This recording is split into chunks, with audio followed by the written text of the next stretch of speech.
take that, learn about all the different specifications, types of microphones, and what's some general advice that you need to keep in mind.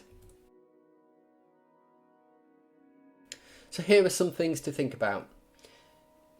In general, you want a good level of direct sound captured with the reverberant sound.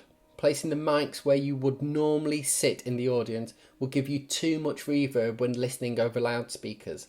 So the closer the mics are to the performers, the closer they will sound in the recording. It's obvious. Experiment with distance to achieve the best balance between closeness and clarity and liveness and reverberance. So here is a really quick checklist to think about. Here are just a few good points to consider when you are recording anything and getting ready to start a recording. Can I hear any background sound? Is there anything playing that you don't want? Can I hear any distortion? That's typically from having the gain turned up too loud. Remember, you want the gain as loud as possible, but without distortion. Are the left and right channels balanced equally? Have I made good use of dynamic range of the recording medium? So are the levels too high or too low?